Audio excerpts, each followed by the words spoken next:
All right, well, howdy there, folks. I'm meteorologist Matt Barrentine. Happy Tuesday afternoon to you. I know we've enjoyed some pleasant mornings the last couple of days. That lower humidity making things feel pretty fantastic to start off with. So maybe kind of think about, well, you know, when does that real first fall feel? I know we had these nice, pleasant mornings the last couple of days, but the afternoons are still hot. We're still up around 90 degrees here today. We're up around 90 yesterday. We'll continue to be that way the next several days.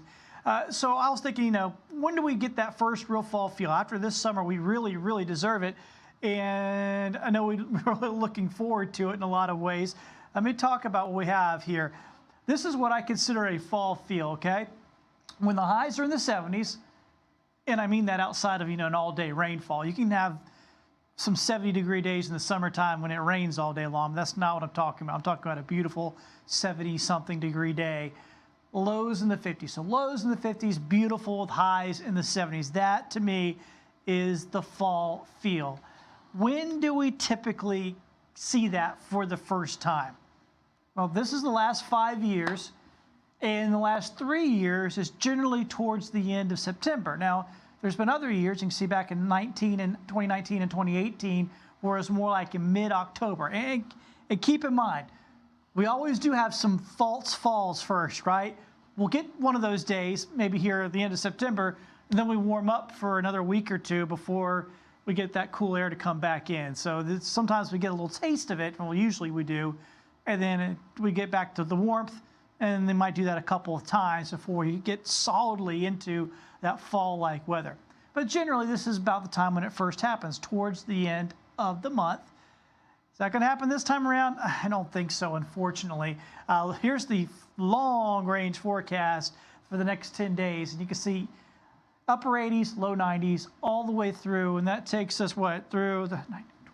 That takes us right to the end of the month, just about. So we're not getting any fall air. You know, the mornings will be okay, but we're not going to have that fall feel out there for us over the next week and a half. So that's, you know, it's a bummer. We're going to have to wait until October, at least, and well into October possibly, before we see that. All right, here's the drought monitor. I want to go ahead and put this up. They update this every Thursday, and obviously we're still in a pretty significant drought. You can see that there's basically 5 levels. It starts with abnormal, goes all the way up to exceptional. And we're in level 4 in most of Mobile, about half of Mobile County. The rest of Mobile County is in that level 3, severe. But parts of Mobile County, including parts of the city of Mobile, are in level 4, which is extreme drought. So we have some bad drought conditions now. And, you know, looking at the numbers, they actually don't look terrible. I mean, obviously, we're pretty dry in August. We got 2.8 inches when we normally have closer to 7 inches. So we had a 4-inch rainfall deficit there in August. So far this month, we're a little bit over an inch and a quarter of a rainfall deficit. Say, well, that's not terrible. But at the same time, when we had those lower amounts of rain, we obviously had the hottest August we've ever had. And September has, well, the hottest month we've ever had, or ever recorded. And then September was obviously really, so far it's been pretty hot as well, well above average. So you add up the extreme temperatures with that lack of rainfall, and that's put us into an area-wide drought that we'd really like to bust up. But I just showed you that 10-day forecast a second ago talking about the temperatures, which are going to stay above normal. But you're also not going to see any decent rain chance on there. You know, there might be an isolated shower here or there, but nothing that's going to bust up that drought. The drought conditions are going to increase. And they, like I said, they update that graphic, the drought monitor graphic, every Thursday. So this is kind of a thing they update once a week. And when they update it, we're going to see larger areas in that extreme drought, larger areas in that severe drought. In fact, right now, yes, there is some abnormal still around. We probably won't have abnormal on there on the board anymore. Probably at least the lowest level will be moderate, but the severe will take up a much larger area most likely, and then the extreme will take up a much larger area. There's possible that we could even start moving to an exceptional drought in spots too. So we're going to see that here as we get into the upcoming next couple of weeks, because once again, next 10 days, we don't have any decent rain chances on the board. Nothing that's going to break up a drought anyway. A drought is it's a disaster in slow motion. You get into it very slowly, gradually, and to get out of it, usually you have to back out of it gradually as well. It takes some time. Obviously a few good days of rain could really help bust it up. But that's not going to happen anytime soon. All right, let's go ahead and move on here and just talk about more of sort of the day-to-day stuff that we got going right now. Temperature-wise, we're seeing this afternoon here on your Tuesday, right around 2 o'clock here in the afternoon. We're looking at temperatures here right up near 9 degrees once again. One thing I'll point out here, though, let me get myself back on the screen so I can actually point it. It's 89 at Mobile Regional Airport. The dew point's 52. A dew point measures moisture in the air and shows up as a temperature, which I know to a lot of folks can be confusing, but think of it more as a scale. Lower 50s is good. That means the air is dry, which makes things comfortable. So it's 89 degrees, but it feels like 87. So instead of a heat index, it's actually feeling a little bit cooler out there. So it's 89, but it feels like 87. In downtown, the same way. Look at that, 88 degrees. Dew points all the way down the 40s, which is really low for us at this time of year. That air is super dry, and it feels like 85. So it's 88, but it feels like 85. So pretty incredible stuff. I've been dealing with this last couple of days. The reason why we're experiencing this is because, hey, look, skies are clear, dry air is in place. We are looking really, really good. That lower humidity is in place behind a front that came through over the weekend. And I'll show you the dew points. Once again, they're super low for this time of year for us. Usually we don't see dew points this low until it's fully fall or even into the winter time sometimes before we see dew points dropping off in the 40s and 50s. So it's a nice change. It makes the mornings comfortable. It makes the afternoons, even though they're still hot and toasty, it makes things bearable. As we look through the next week, you can see, or next 5 days, I should say, so it takes us through the weekend. The dew points do pretty well. They do come up a little bit, but 60s for us at this time of year is pretty decent and looks pretty good for us as we go through the next 5 days. So, the stickiness at least is gone. So we've still got the heat. We can't seem to shake, these near 90-degree temperatures, but at least we've kicked the humidity out the door, and we're not sticky on top of that heat, making things feel, obviously even worse. So that's at least a good thing there. We wake up tomorrow morning. This will be a Wednesday morning. We'll be in the upper 60s. Some of our inland areas back down the low 60s, so very, very comfortable and crisp. The afternoon tomorrow, once again, we're looking at right up around 90 degrees, upper 80s. The humidity's still low, so still fairly comfortable. All right, quick look out here at the tropics. Got a few things working out here. We got this area that's coming in off the, it's actually a tropical wave that's coming off of Africa that's going to develop over the next couple of days. It's so far out that we don't have to worry about this one at the moment.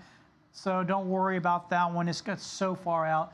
Then we got Nigel, which is a hurricane, category 1, but Nigel's going to stay out over the open Atlantic, so no worries there. And then we got this big yellow blob here off the East Coast. And that's a little interesting. Obviously, that's the closest in thing. So I'm going to show you the European model, and we'll zoom into this on Friday. So this is Friday morning. So right now is Wednesday, so we're looking out 48 hours here or so. Today is Tuesday. I'm sorry. We're looking out more than 48 hours. And right here, starting to, of course, I forgot about that. When I touched the screen, it moved. Sorry, let me move it back. I forgot that is a touch screen. So here it is. There is a swirl right there off the coast, right around Jacksonville, trying to get itself together, possibly forming into a tropical system right there, basically over the Gulf Stream, which is, that strip of very warm water. It's like a big river that flows up the east coast of the U.S. So it's very, very warm water. And I put this into motion going into the weekend. This is early Sunday morning, showing possibly a landfall of some level of a tropical system. Doesn't look very impressive, thankfully, here on the modeling at this point. May just be a rain event for them without a whole lot of issues, but that's around Myrtle Beach, essentially, Wilmington, North Carolina, that area is going to have to watch out for that going into this weekend. So that could, obviously we're just talking the weekend here, so this could happen fairly quickly for the folks over there on the East Coast. This thing could develop within a couple of days and then make landfall. Right now, the hurricane center still only has like at about 30% development risk. So at this point, they may not feel that it's going to fully develop into a tropical system. So we'll have to wait and see. Regardless, the Gulf continues to look great. That's not going to impact us. The Gulf continues to be perfectly quiet. Boy, that is a lovely thing to be able to continue to say, and that continues to be the case, is that the Gulf continues to be quiet. Well, just checked out I already checked this one out, so let me get you beyond that. We'll look at the long-range forecast here. Something else worth mentioning here, hopefully this will pop up when I bring this up. On Wednesday, if you'd like to come out and meet us, we'd love to meet you. We're going to be at the Greer's Cash Saver on Cottage Hill Road. Most folks know where that is, out in West Mobile. The Greer's there right off Cottage Hill Road. We'll be out there tomorrow afternoon. When am I going to be out there? I'll be out there tomorrow afternoon. You can meet, of course, me, Jennifer, Jason, Michael, and Nicholas. We'll all be out there. It's 3 to 6 at Cottage Hill, Greer's Cash Saver out there tomorrow. So come meet us. Be happy to meet you, and come on out. We usually have some goodies to give away too. Usually. I don't know what they'll have, but usually we do have something to give away. Once again, here's our long-range forecast. It's dry. It's hot. It's above average, the temperatures. The mornings will continue to be pleasant. At least, like I said, we don't have the humidity on top of everything else, so that's going to help us out. The weekend looks pretty good. If you're going to Friday Night Lights, got some football games to go to. If you're headed out to see the Jags, I believe it's homecoming for the Jags this weekend, I believe. We got good weather for that. It's going to be beautiful weather. A little hot, obviously. So if you are going out to to an afternoon game there, like the Jags homecoming, you're going to want to make sure everybody has some good sunscreen on, so you don't get fried out there. But it's going to be a little toasty and a little warm. At least, like I said, it won't be humid. So if you need to get off in the shade there under the stands, that could always help you out. And it's just going to remain that way. Like I said, I had the 10-day up there a minute ago, and we don't see any real changes coming through the end of the month. So we're going to continue to be on the toasty side in the afternoons. The mornings will be pleasant. The humidity will stay low. Rain chances stay near zero. I mean, not near. Some days will be zero. Some days 20%. Got a 30% on Monday. It's the best we got here on the board. So it'd be nice to have a little bit better rain chances, but that is what we've got here for now. So that's how it's looking. I hope you've had yourself a good day so far here on your Tuesday. Trying to think if there's anything else I wanted to kind of pop up here. Kind of went through most everything we wanted. We hit the tropics right now. Nothing to worry about for us. Hey, how about this? How about we just talk about what's going to happen over the next few hours? You're thinking about getting home after work, and you got some things you want to run around and do. Going to be a nice evening. Obviously, it's still pretty toasty this afternoon. We're going to see our temperature staying in the mid to upper 80s throughout the afternoon. And then we get to the evening hours. Sunset right now, I think it's just before 7 at this point, like 6:56 or something like that. So at 7 o'clock, we're dark. And you can see temperatures dropping off after that point, back off into the 70s for the early part of the evening. If you got some, be like me, out at a soccer practice or something like that. Good conditions out there. Certainly no worries about any rain, and fairly comfortable out there this evening. So all in all, pretty good weather. We just desperately could use some rain. And like I said, we don't see any good chances here for a while. So just have to keep our fingers crossed and hope that something changes as we go into October, that we can finally get some of that cool fall air, maybe a good system to come through and bring us some rain. That would be nice as well. But for now, this is what we got. I guess just enjoy what it is, which is, still nice, just lacks the rain that we could use. Once again, thank you for joining me here on our Fox 10 Gulf stream. Have yourselves a wonderful day. Coming up, on Fox 10 News, we'll be here at 3, 4, and 5 o'clock this afternoon. Please join us. We'll see you then.